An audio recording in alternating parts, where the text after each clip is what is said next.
Assalamualaikum warahmatullahi wabarakatuh. Halo sahabat tani, jumpa lagi di channel Abudias TV, media info tani masa kini. Yang sudah subscribe, terima kasih telah mendukung channel ini. Yang belum, bisa langsung tekan tombol subscribe, komen, like, dan share. Untuk mendapatkan notifikasi, bisa hidupkan tombol loncengnya. Terima kasih atas dukungannya, semoga sehat selalu, amin. Pada kesempatan kali ini saya akan mereview bagaimana tanaman tumbuh dan memberikan hasil. Berdasarkan sumber makanannya, makhluk hidup dibagi menjadi dua kategori. Yang pertama, makhluk hidup heterotrof, yaitu yang sumber makanannya berupa makhluk hidup lain, terdiri dari manusia dan binatang. Manusia memakan makhluk lainnya, yaitu tumbuhan dan binatang. Demikian pula binatang yang makan tumbuhan yang disebut herbivora atau daging binatang lain yang disebut juga dengan karnivora.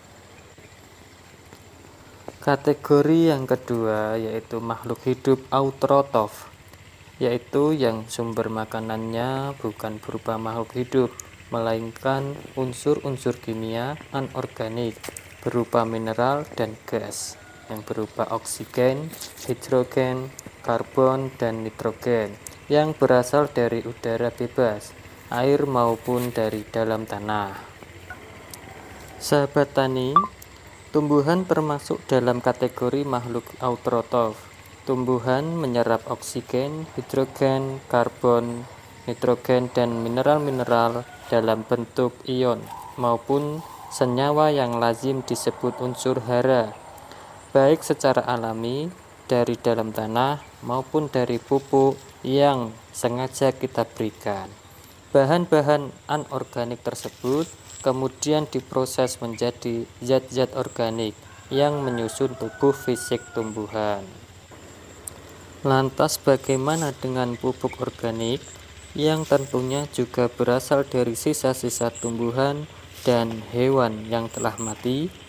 Ya, tetapi tumbuhan tidak bisa memakan atau menyerap pupuk organik tersebut secara langsung. Harus ada proses perombakan terlebih dahulu oleh alam, maupun dengan bantuan mikroba-mikroba hingga bahan-bahan organik tersebut menjadi bentuk lebih sederhana yang disebut dengan unsur hara. Jadi, tidak bisa dikatakan bahwa tumbuhan memakan binatang atau tumbuhan lain secara langsung, kemudian mencernanya di dalam tubuh. Sahabat tani, selanjutnya kita akan membahas tentang tumbuhan. Tumbuh-tumbuhan yang sengaja dibudidayakan atau dipelihara oleh manusia dalam usaha pertanian atau perkebunan diistilahkan dengan tanaman. Kemudian berawal dari pertanyaan, bagaimana sebutir biji cabai yang ditanam bisa tumbuh jadi tinggi dan rimbun hingga menghasilkan buah yang berisi lebih banyak biji hanya dalam waktu beberapa minggu. Pupuk yang diberikan pun tidak lebih dari 100 gram selama hidupnya.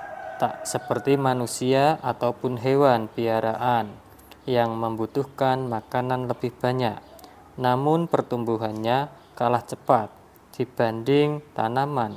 Lantas apa yang membentuk pohon cabai tersebut? Sahabat tani, telah disinggung di atas tadi bahwa tanaman juga menyerap gas-gas yang ada di udara, mineral-mineral di dalam tanah, serta air. Seringkali proses-proses tersebut tidak kita sadari, namun berlangsung secara berkesinambungan.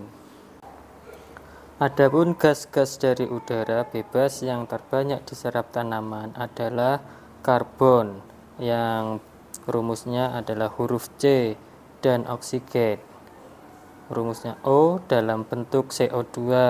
Prosesnya terjadi di siang hari karena memerlukan energi sinar matahari. Selain karbon dan oksigen, tanaman juga memerlukan hidrogen yang juga terdapat pada udara dan air. Dalam tubuh tanaman, karbon, oksigen, dan hidrogen diproses dengan bantuan air dan unsur-unsur lain menjadi karbohidrat, protein, dan lemak. Karbohidrat, protein, dan lemak plus air itulah yang menyusun sebagian besar tubuh tanaman mulai dari ujung akar hingga ujung daun. Dalam bentuk sel-sel dan jaringan kompleks. Jadi, ketika gas-gas tersebut sudah berada di dalam tubuh tanaman dan membentuk persenyawaan, wujudnya tidak lagi sebagai gas, melainkan telah menjadi zat fisik yang berupa tubuh tanaman. Selain membentuk tubuh fisik tanaman, unsur-unsur di atas juga dibentuk menjadi zat-zat yang disebut metabolit sekunder, seperti vitamin, enzim, fenol, hormon, dan banyak lagi. Seluruh proses di atas tadi dalam ilmu biologi disebut anabolisme.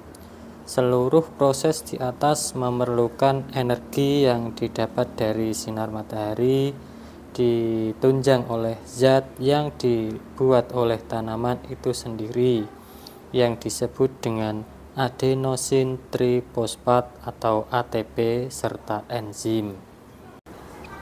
Sahabat tani, menurut berbagai penelitian, sepanjang siklus hidupnya, tanaman secara rata-rata memanfaatkan unsur karbon sebanyak 45%, unsur oksigen sebanyak 45%, dan unsur hidrogen sebanyak 6% dari bobot kering tubuhnya.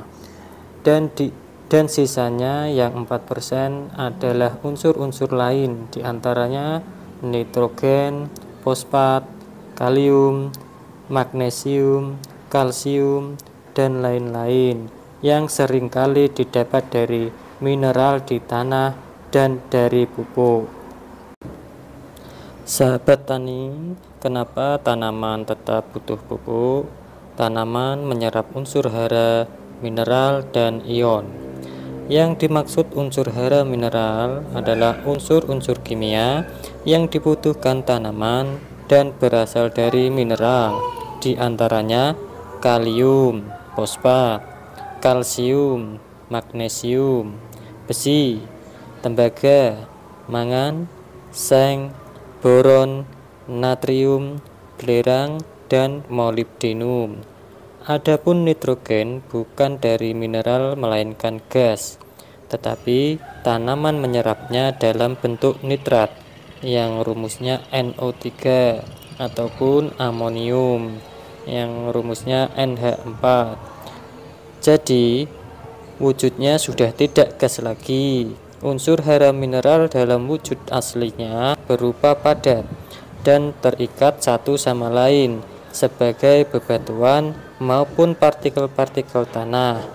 Secara alami, mineral-mineral tersebut sebagian kecil berubah menjadi bentuk unsur hara yang bisa dimanfaatkan oleh tanaman. Salah satunya dengan bantuan mikroba tanah.